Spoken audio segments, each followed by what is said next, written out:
2020 returns. It's not about a song. It's not about a movie. It's about my kids. I had 5 kids. I've had a blessing, in my life. 1, 2, 3, 4, 5 blessings. Next. 2020 continues. Once again, Barbara Walters. Her voice is instantly recognizable. She has been a music icon for 2 generations. What more can you say about Diana Ross? You can say she is a mother 5 times over. Now that's something to sing about.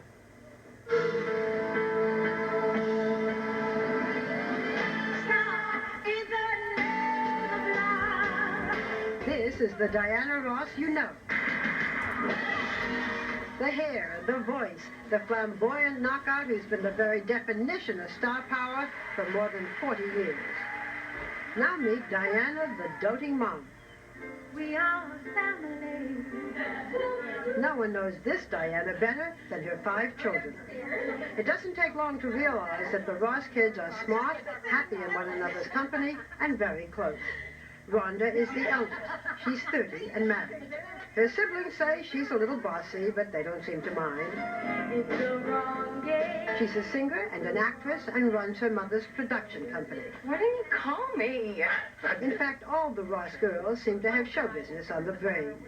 29-year-old Tracy is currently co-starring in the UPN comedy Girlfriends. Chudley, the quietest one, is 27 and an aspiring filmmaker. She lives in Aspen, where she teaches skiing to kids. And then there's Ross and Evan, 14 and 13. Ross is my scientist. Ross is somewhat reserved, but loves animals and adventure. Evan likes sports, but his passion is the arts, and he's not afraid to speak his mind. Not bad for the woman some have called the diva of all divas. Is your mother a diva? Most definitely. What did you say? I said most definitely. Definitely? What do you think? It's got a negative connotation, Yeah. and I think that if you look it up in the dictionary, it's really someone who's a professional. We hear diva, and Yeah. we think temperamental, Mm-hmm. the star who demands everything. What's Mom like at home? I'm a temperamental star.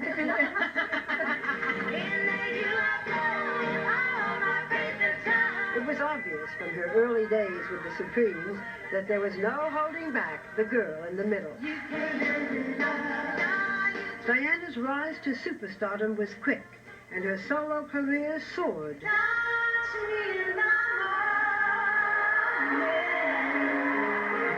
But she would be less lucky in love. In 1971, she married Robert Silverstein, an artist manager. Within 4 years, she'd given birth to 3 girls. Though the marriage only lasted 6 years, Diana says they remain close friends today. Nearly a decade after her divorce, Diana walked down the aisle in a fairy tale wedding to Arne Ness, a wealthy Norwegian shipping magnate. Well into her 40s, Diana soon gave birth to 2 sons. Home for Diana Ross is this sprawling and secluded Greenwich, Connecticut estate. I visited with her there 13 years ago when her girls were teenagers. Now in her 50s, Diana is once again divorced, raising Ross and Evan. A lot of my friends come to the house and they're worried to meet her. And she's just a normal mom. My house is like a camp. I never say no to any of their friends. I mean, everybody comes over to eat at our house because we have a great snack bar. We got great snacks. Anyone who meets my mom is very clear that that idea, the Diana Ross idea, yeah, that she's very much a mom. I'm very much an example of my mother. I walk all night to make sure that it's not too cold or not too hot, that they're covered up, that the blinds are closed. She wakes me up in the morning, I mean, some moms don't even do that. What did you just say the other morning? I went like, I am not going to do it anymore. And he said, yes, I wouldn't even be able to get up in the morning if you wanted. It's interesting because there's so many ways, so many things that she did, how she treated us, that we have learned to treat other people that way. I'm not sure I can handle this. I'm going to cry in a minute. But when you were growing up, was Mom home? Growing up, we always used to have dinner together, and now even when we're home, we always sit down to dinner. And And there were no phone calls during dinner. There was no television during dinner. If the phone rang, what was the line? Do you remember it? We're in the midst of dinner. We're in the midst. And I didn't know it was midst with a D. I used to think it was the mist. Diana traveled the world, managing her skyrocketing career while, with the help of her mother, raising 3 daughters. Mom wouldn't leave for longer than a week. We could always get in touch with her no matter what. I remember she used to go to England and then come back like the next day. Just like do a show and then be back. Like, Be with you. yeah. Mom recorded at night while we were sleeping and then would wake us up for breakfast in the morning. I should ask you, is Mom strict? I don't think she's Not as strict. strict as Rhonda. She was not as strict as Rhonda? We all agree on this one. Mom was strict with me, but Rhonda's always been stricter. This mothering, controlling thing. I get that from Barry. Barry is Motown founder Berry Gordy, Diana's mentor and former lover. It wasn't until Rhonda was 13 that her mother finally confessed to her that Berry Gordy, a man whom Rhonda had called uncle, was in fact her biological father. Why did you wait all those years to tell Rhonda who her father was? There was a couple of really strong reasons. One, I didn't think she was old enough to understand. Maybe that was incorrect for my part. But the most important thing is Bob, her father, just loved her so and wanted her to be his child. At the age of 13, I couldn't lie anymore. I refused to. I mean, first of all, she looks exactly like Barry. I mean, what am I going to do? And I didn't want to marry Barry. I didn't want to marry him. Why? I didn't feel the same kind of love for him that I felt for Bob. It was a mentoring kind of, he cared for me, he loved me, but I didn't feel that way. Rhonda, how did you feel when you found that your father was Berry Gordy? Of course it was shocking. You can say shocking. I wouldn't say devastating, but shocking, and brought up a whole lot of questions, but it also answered a whole lot of questions. The most obvious being, I don't look as much like my sisters as they look like each other, for instance. I'm not tall like they are. And I would ask questions. I'd say, well, Bob, our father is 6 foot. Shouldn't I grow? You know, and when I found out that Barry is my father, he's 5'7". I'm not growing. You know? I remember yelling at her in London. I went like, you're short, okay? Get over it. Fame hasn't shielded Diana from the sting of racism, from her early days with the Supremes to her marriage with Ness, who is white. He was excluded from 2 country clubs, she says, because of the color of her skin. I recently interviewed Halle Berry, who is biracial. Her mother is white. And she said that her mother said to her, you're black. Consider yourself black because that's the way the world is going to consider you. One of the things that I think Mom has always taught us is do not define yourself by anyone else's standards. Do you think of yourself as black? Yeah, I do think of myself as black, but I also think of myself as half Jewish. And I connect and relate to both sides of my heritage. I'm not black, I'm not white. I'm in the middle, so I'm happy to be that. I'm really interested in the heritage of African Americans, and I'm doing an exit project for the end of this year, and I'm doing African American racism in the 21st century. How old are you? I'm 13. You got remarkable kids. Yeah, I've just been very blessed, Barbara. I've been very blessed with these children. We'll be right back. When 2020 returns, a Mega Mom's special legacy, a talent for show business that runs in the family. Hey, Michael Jackson better watch it. Supreme moments. Next.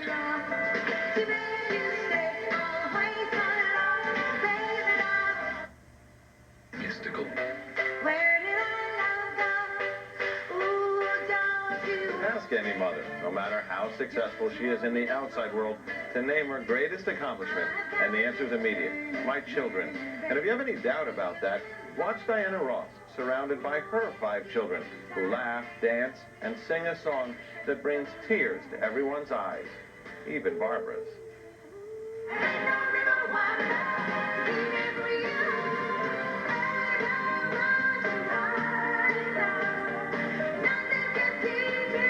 Keep stone plays for Diana Ross.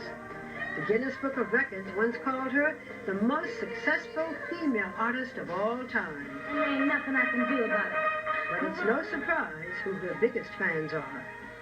What is your favorite memory of seeing your mother perform? Do you remember, for example, Chutney, the first time you saw her on that stage doing that whole... I don't remember the first time. I always remember just when I sit in the audience how exciting it is, and I know my eyes are wide open and I'm singing along to every song. I think it's like when she stands on the stage, she looks amazing. She's just up there, and it's like everybody loves her. Can the three of you do a number like the Supremes? No. Can you guys sing together? No, you guys Are you glad they're in show business, most of them?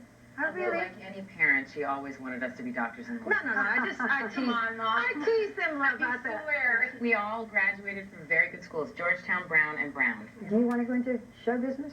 No, you don't. No? What about you, Evan? I want to sing and dance. I'll bet you do. You want to sing? Are you any good? I could sing and I could dance. Come on, show me. Come on, a little bit. Some dance. There's no music. Well, he can do it. Hey, Michael Jackson better watch it. He really, He's good. So can you do this one? Do the Harlem Shake. Yeah, do that. Yeah, there you go. That's what he's trying to teach us. Go, Evan. Go, Evan. Yeah, it's kind of sad when your little brother starts to show you up. How do you feel when there is negative publicity about your mom? You think, that's my mom. Everybody is sensitive about their mother. Their mother. My lawyer called and said this magazine was going to write something about me, and I said, did they spell my name right? Is it a pretty picture? As her kid, sometimes you want her to go out and fight and tell them it's not true. And Mom has, yeah, exactly. And Mom has always said, they can write what they write. It doesn't mean it's true. But what is true is that 2 years ago, Diana found herself center stage in a storm of negative press. She was blamed for the failure of the Supremes' much-publicized reunion tour, which was canceled. That on the heels of the end of her 14-year marriage to Anna Ness. In part, she says, because he lived mostly in Europe and she in America. It wasn't that he didn't love me, and it wasn't that I didn't love him. It's just that I didn't want to live in Norway. It's dark there. You know, the last couple of years have been a little difficult. The divorce. Oh, my. The stuff with the tour. Yes. Did you get depressed? I was saddened. I was more saddened than depressed because I don't feel like that's where I was. I was kind of sad because I was trying to do something that maybe wasn't the right time to do. No, I wasn't depressed. I was sad, that's all. Do you want to remarry? I thought about that, Barbara, but I'm very happy with that empty side of my bed. Do you want Mom to remarry? I would love for her to find love again. We have spent this whole interview saying how wonderful she is. I want to hear what bugs you the most about Mom. That she cares more about every single person in the world more than herself. It's just like we want you to be happy and go out because, like, I feel like sometimes you want to, but at the same time you don't because you want to be with us. Yeah, but I've been there and I've done that. I don't want to go out and hang out and parties and things like that. I don't want to do that. I did Studio 54. I mean, I did it already. Been there, done that. I don't want to do it anymore. And you don't want to get out on that stage right now and perform? I want to perform. I do not want to tour. Tour is burnout time. Mother's Day is coming up. Yeah. What would you like to say to your mother? You remember when you came to Archie's place? Yes.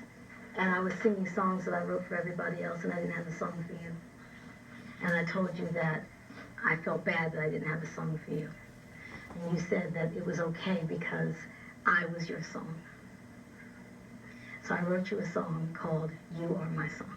You Are My Song. And I'm going to sing. All of you are my song. Am I going to cry here? Someone should have told you that you're the one planted in the garden and painted by the sun, sculpted right in God's image, so rare and wild. Someone should have told you you're God's child.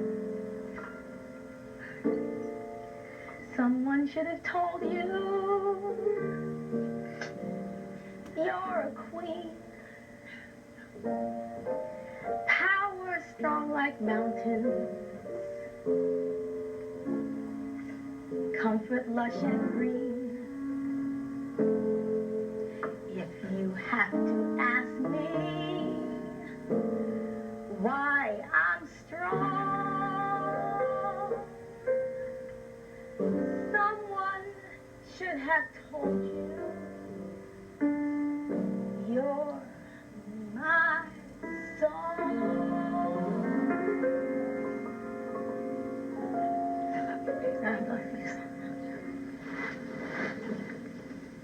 Beyond the music, the movies, the glitter, the glamour, Diana Ross's greatest role of all could simply be that of mother. Father Walters. I'm crying myself. I'm crying myself. Happy Mother's Day. Happy Mother's Day to all of you. Thank you. Look what I did. Oh, that was very sweet. The Kleenex bill in that chute must have been staggering. Thank you. I needed this. We'll be right back.